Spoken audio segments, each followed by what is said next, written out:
to another edition of Labor Policy Track on NLC Solidarity TV. Today we're having a distinguished personality on this episode. We're going to be speaking to issues that borders around labor relations, workers' welfare, and also reforms that affect the working people of Nigeria. Make welcome on the show today the Senator, distinguished Senator and Chairman of the Committee on Labor, Employment, and Productivity at the Senate, Senator Diket, Plang. Good morning. Welcome, sir. I am Senator Diket Plang, Senator representing the people of Plateau Central, member of the 10th Senate, and Chairman Senate Committee on Labor, Employment, and Productivity, and Vice Chairman, Senate Committee on Federal Character. We're pleased to be in your distinguished office this morning. Yeah, welcome. So you've been a labor-friendly person. All we've read about you. We want to take you a bit aback. What actually is the statutory duty of your committee as regards overseeing the working functions? The Senate Committee on Labor, yes, sir, Employment and Productivity has an oversight on the entire Ministry of Labor and all the MDAs in labor. The MDAs in labor are, you have the ministry, you have the National Social Insurance Trust Fund, you have the National, you have NDE, you have National Productivity Center, and you also have the Labor Institute in Ilorin. Okay. All these agencies under the Labor Ministry. Now, the function, as usual, is for us to ensure that this ministry performs its statutory roles. We also, as legislators, we screen and appropriate funds, budgetary funds to the ministry. We go back to find out whether all monies appropriated are released, and if released, where are the projects executed according to the law, which is the budget. These are what we do. Then the ministry has various functions. We also ensure that these functions work. You would know that the Ministry of Labor has a lot of responsibilities. We ensure we go around to ascertain whether they have difficulty in executing their roles or the roles are perfectly done. Our concern also is to liaise between the Nigerian National Assembly and also all trade unions to ensure that all disagreements, all other things are settled amicably. And I relate with all, we also relate, the committee relate with these MDAs and the trade unions to also see to it if we can improve on our laws that will help to bring stability, progress, and development to both the trade unions, the agencies under us, and the ministry and Nigeria at large. You would know that the Ministry of Labor has factory inspection.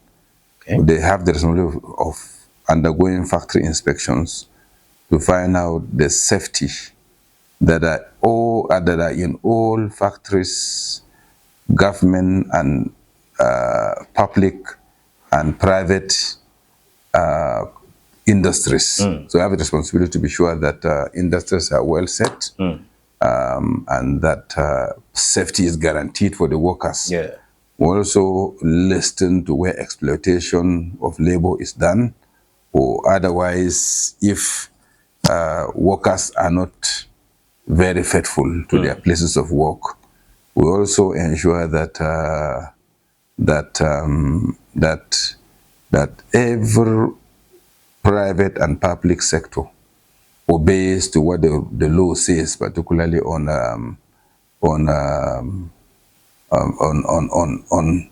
national social insurance schemes that have to do with our workers. No. And whether remittance are done, as the law specifies, some deduction or some payments that need to be made to NSITF, which serves to take care of our workers in case of any accident at work, then it compensates. So we make sure these things are done. So the job is much, because it deals with both private and public sectors. Yes. To be sure Nigerians are not cheated. And you also know that that most MDAs, organized sectors have cooperatives where people's money are deducted and placed. Yeah. We have a responsibility to be sure that the cooperatives are working and it's not detrimental to those who have contributed money to those places. Wonderful. So this and several others are the role of our committee, and we represent the 10th Senate and we report back to the 10th Senate. We're here by the benevolence of the Senate President and the leadership of the Senate to be nominated and appointed to stand in for the Senate in these committees. I see, the distinguished senator. It's enormous work you have on your committee, because you could go on and on. You know, the works are too enormous, but you've been able to pilot the affairs thus far. Just coming to ensuring that workers are safe, their jobs are safe. You know, people believe that labor laws should be reformed. Do you share that perception? I share the perception, and I want to assure you that a lot of job has been done by the Industrial Arbitration Panel, AIP, and with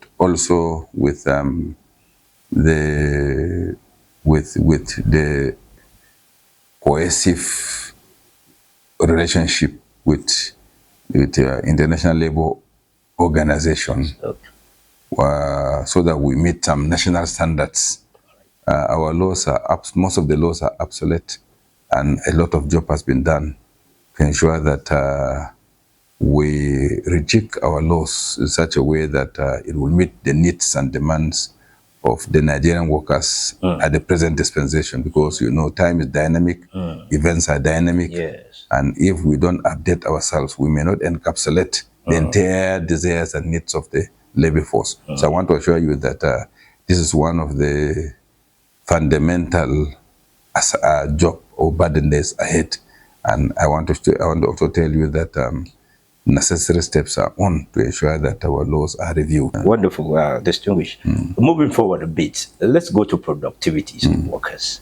Some people argue that workers' productivity is on the decline nature in Nigeria. Is the committee looking at something to boost, you know, I think the productivity is low because of condition of service too. To whom much is given, much is expected. And therefore, if the condition of service of Nigerians is improved, the worker will be happier and you will put in the best, you will be more productive. And that's why, you know, the issue of minimum wage was very serious in this government, and we stood where we are, and I think we're able to agree on 70% per month for the least paid person. 70,000. Now, we also need to make it a bit more condition of service more better for the workers, in terms of ensuring that our offices are well lightened, and our offices are made in such a way that will be accommodative to workers that come to work, and the workers must have materials to be busy. So I feel that in as much as salaries are looked into, the condition of service is one of the most demoralizing factor in making our workers non-productive. And then issue of training. You need to train the workers to get the best out of them. Where you have workers who don't undergo training, or they have difficulty, they are not promoted, they are angry. All this will go a long way to affect productivity. And then underemployment too. You are in an office and you have very few people doing the large job of the office. So if we improve and then make our office, reduce the rate of underemployment in our offices, underemployment, skill, training, conducive environment, and then workers pick their salary as at when due. I want to assure you that these are steps that demoralize workers. Again, we also need to be more patriotic as Nigerians, because in most cases, people have an idea when you're employed, it's only the people have bad attitude of going for work.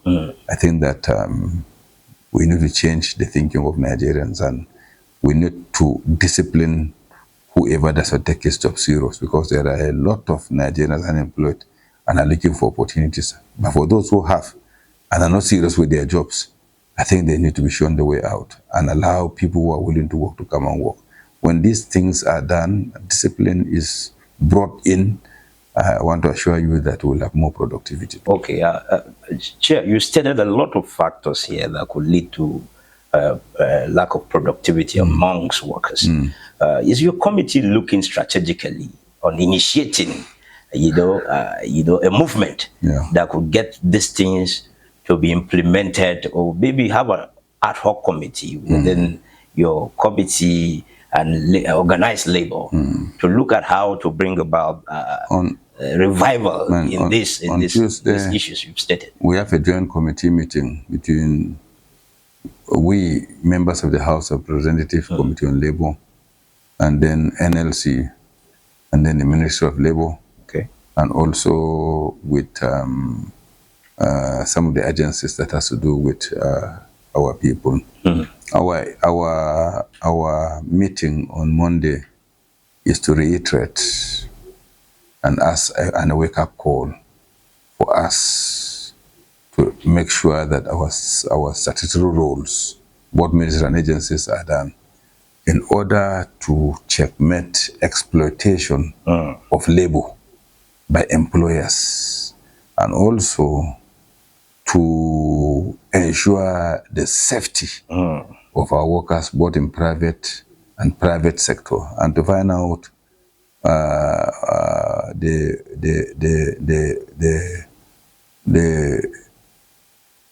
the employees, all employees, whether they meet up, I mean ministries, private and public sectors, whether to find out their remittance performance to NSITF, where an NSITF playing its role to any of our workers that undergoes any casualty or any accident at work, whether compensations are made. You know, some of the compensation leads to even scholarship. When you have a death, somebody dying at work, it leads to obtaining scholarship for the children, and so on and so forth. So we need to be sure that employers make their remittance, and also ensure that NSITF responds to affected victims accordingly. And then we also need to know the employment condition of the employees vis-a-vis what are their welfares, what is the contractual agreement between them, are they living by it? We don't want a situation where foreigners will come, set up companies, exploit labor workers. At the end of the day, even any of the employees have an accident, he's abandoned at the chemist, at the chemist site. So we want to be sure that these things are done. So we're meeting, we would want to take a step and move out. Visit cement companies. You know, most of these industries that people, if care is not taken, protection is not taken, safety Issues. safety steps are not taken. Yeah. You end up having people like for cement industry, it can be dusty and it can lead to health challenges on our workers. And if it happens, what happened to a victim who becomes sick as a result of his work activity? So we would want to take it very serious. We'll be going out. We'll go to oil companies. We find where carelessness can lead to fire and so on and so forth. Yeah. We would need to check this and be sure that all safety steps must be taken by all industries, both public and private, in order to provide some high level of security and safety for their workers. To our workers. Wonderful. We're also inviting trade union, we're inviting the MDAs, we're inviting the ministry, and all the two arms of the National Assembly were meeting to agree. Wonderful. And I assure you will be going out. Whoever is maltreating Nigerians, particularly most of these foreign companies that believe in exploiting our people, we leave no stone unturned to ensure that's nice. That's a newer Nigerian, a caring Nigerian government would be seen protecting our citizens. That would be very nice. Distinguished. So let's come back to minimum wage. Minimum wage is a law now in Nigeria. The new minimum wage, 70,000 naira. Some would still argue that some MDAs have not implemented the minimum wage, even at the federal level. You know, and then states also are copying the track. Some states are copying the track. They say we don't have enough to implement the minimum wage. Do you seem to agree with that? I don't think that any MDA at the federal level will do that. Why? Because in this year's appropriation, you all know that the payment of minimum wage has to be captured in the budget. And all the MDAs brought in their personal costs and overhead costs in with the needed appropriation for minimum wage. And I think all those ones passed. You know that the minimum wage is with effect from sometimes, is it April or so, 2023. And therefore, I told you that in the budget, I told you the personnel costs and also the overhead.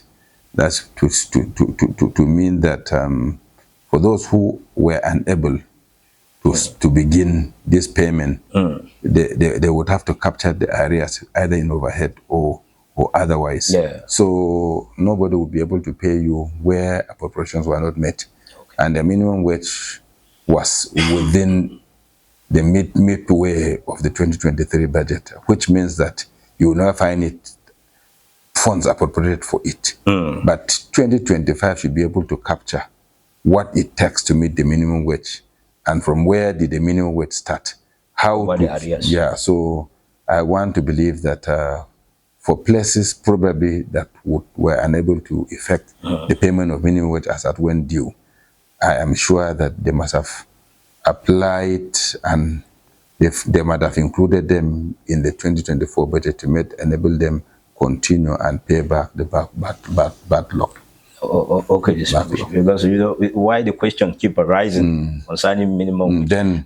It's because you know a lot of workers. If you go to our social space, social media space, and also around our offices, go around secretariat to ask, you see, though they don't want to show their face, fear of victimization and all of that, but you hear this issue of being paid half salary, the issue of minimum wage let me tell you, you know, when a Nigerian they're owing him, he shouts. When they pay him, you won't hear.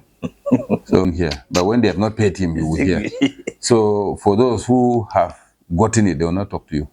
For those who have not been paid, they shout. And when they pay them, they will not talk. But I want to assure you that I seem to be very certain that most of these things are taken care of. So, and again, you know, We don't know. It would be very difficult for the purpose of safety. If we remove the minimum wage or the labor laws to, if we take labor to concurrent list, Yeah, that would be a it's great going to be danger. dangerous. That would be a great danger. It has to be in the exclusive list, legislative list. That's it. That's what we think. And again, you all know that we will have to be very, very conscious of what comes into the states. But I also believe that with the removal of fuel subsidy, more money accrues, and To the more state. money accrues to all, to the national and subnational government. So I believe that with this act, we should be able to get something reasonable in such a way that minimum wage could be paid to our workers across line. The minimum is 70, it can be more than 70. Yeah. Distinguished, you know, why the issue of minimum wage seems to persist is that most times when these things are cumulatively in arrears, it is it becomes difficult to be cleared. But you know the problem I have Yeah. with Nigerians? I see the employer as a father, and I see the labor as children.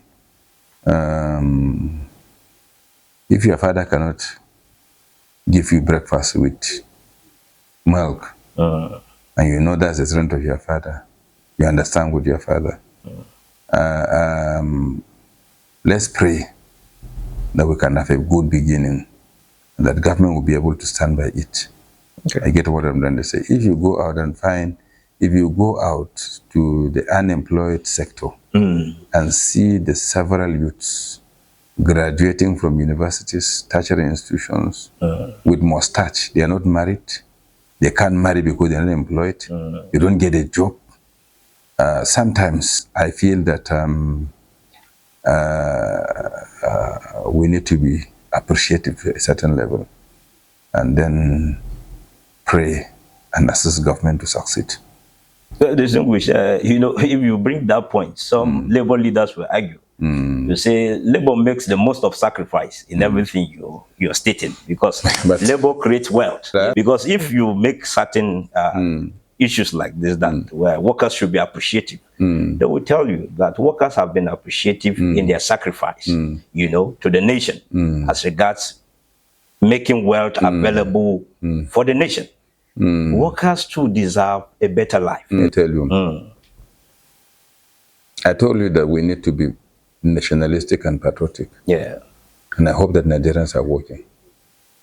You might be working. There are places that they don't go for work. Yes, sir. You go to most of our local government, people don't go to office. But I want to tell you that we need to be more patriotic with our jobs. That's true. We need to be more patriotic with our jobs. There are places people don't go to work. And where is productivity? So, but let us be more nationalistic. Yes. Let us help to succeed. Okay. Now that the subsidy has been removed and more will be coming in, government should pay, workers should work, improve the condition of service so that people will be settled to be productive. We as children, may we have a good relationship with our father. And as a father, may we be responsible fathers to the children. That's true. That's what the message I want to tell you. Okay. Because the system is reaching a stage that we need to have a second thought. If you are imposing 70% salary increment to somebody, a small factory that doesn't have light, and you ask him to pay, you know, it's a bit difficult. Can government make condition of service system favorable for people to practice and be able to employ and make gains to pay salaries? I don't know whether that's something I'm saying. So there's a holistic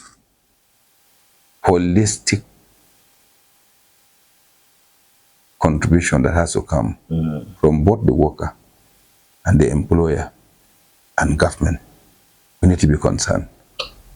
If you employ a driver, you have a small company, you employ your drivers, your security, and they're asking you to pay a minimum of 70. And then you don't. So may we be more patriotic. Before I conclude, Yes, sir. I would also want to thank the trade union, because with the very tough government policies brought by, the trade union has definitely and truly cooperated with government on this. And I pray that may the positive impact of these strong policies, Yes, sir. such as fuel subsidy and several taxations, may it be felt socially in the social needs of Nigerians.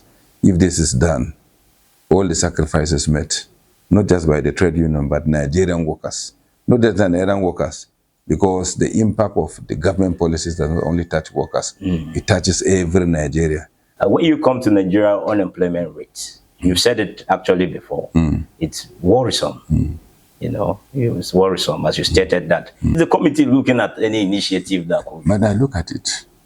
Eh? Yesterday, with the approval of more universities, Nigeria has about 67 federal universities and have about 63 state universities and have over 100 private universities before you come to college education, polytechnics, institutes. Technical colleges. I want to ask you, the exodus of all those, is it for them to get government employment? I don't think. No. So we must think otherwise. That's why I told you that people establishing, government should be able to make the establishment of an entrepreneur cheap. Government must also look into encouraging we must change our attitude that we are not schooling to be in an office, but we are broadening our knowledge so that we could go into entrepreneur. I get me. You are reading agriculture to go and open a farm. You are reading education to open a private school. So if we don't have that thing, if our thinking is that we will be all employed, I want to tell you, nobody, no, even if it's an angel coming to open the school, to govern this country, you will not be governing this country to make employment for all graduates. That's right. But we need to encourage the private sector to boom up. When the private sector is succeeding, it will mean more people, labor will be employed, and it will reduce the rate of unemployment in our country. And if we change the concept and the psyche of our students on self-reliance, you are graduating from, you get small facility, you'll be able to open up on your own. Before. This should be the dream. But I tell you, if you think that all these jobs are for employment, and if these things are there, states can reduce the massive employment as a result of social provision for our people, and they will get work in the private sector, where they will be productive, and the productivity will be able to take care of their salaries. But if these things are not done, I want to assure you, if we don't encourage the private sector and make the condition of opening private businesses cheaper and productive for people, will not succeed. Yes, I quite believe that, sir. You know why? When I asked you this question, it was asked in reference with private sector. Yeah. I actually don't see the space for government employment, you know, doing a lot. But what we're saying, sir, is when I ask you, is your committee actually looking at areas of making sure that there are conducive environment, you know, in terms of thinking. There is no entrepreneurship today someone can think of without thinking of power.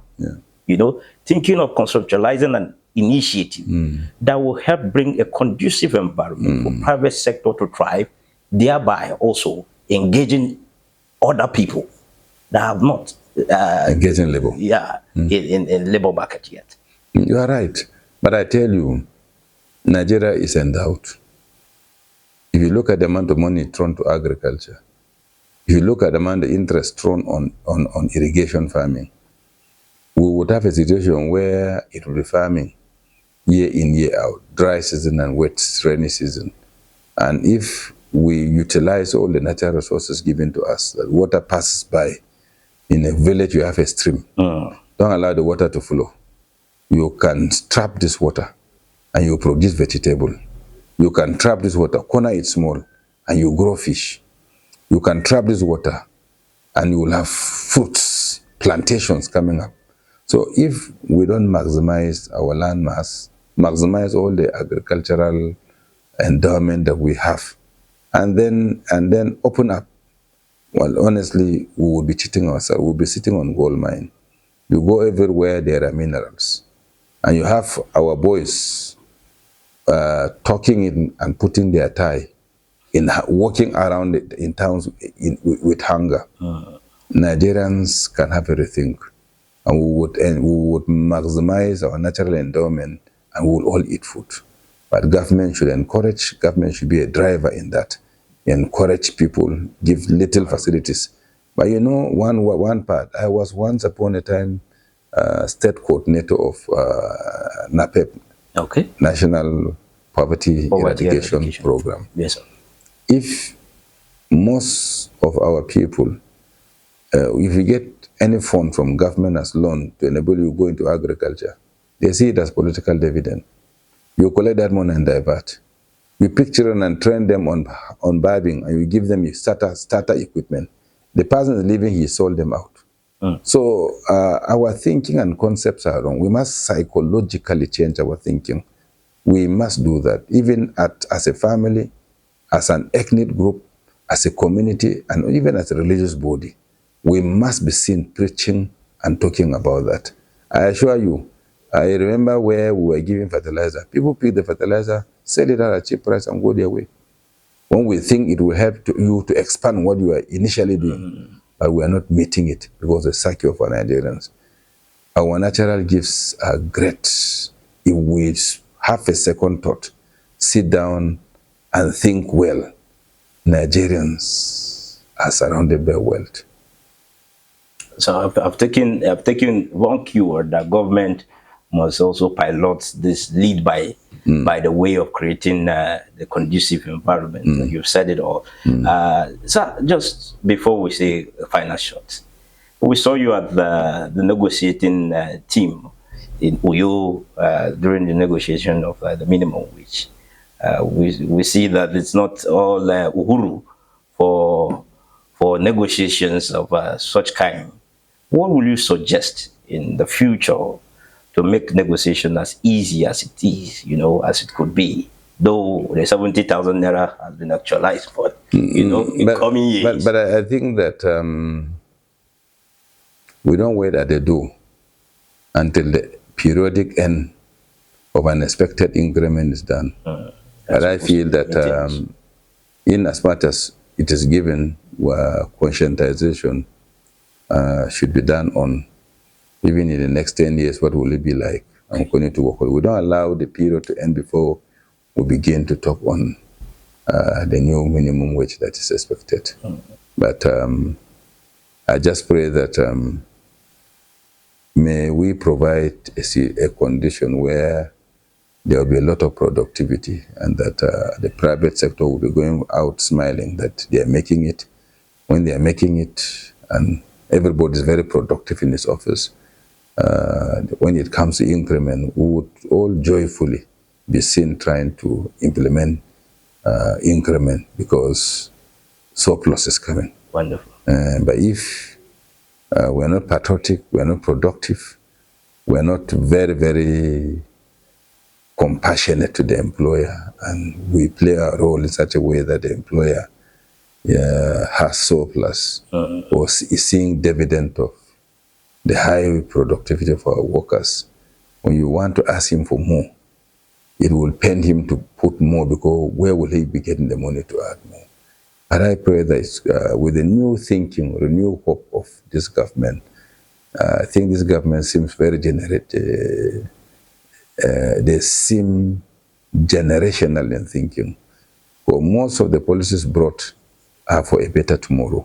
If we'll be able to arrest a better tomorrow today, our tomorrow will be in such a way that we'll have no problem to listen to any increment that's coming from the workforce as a result of what accrues to both government and the private sector.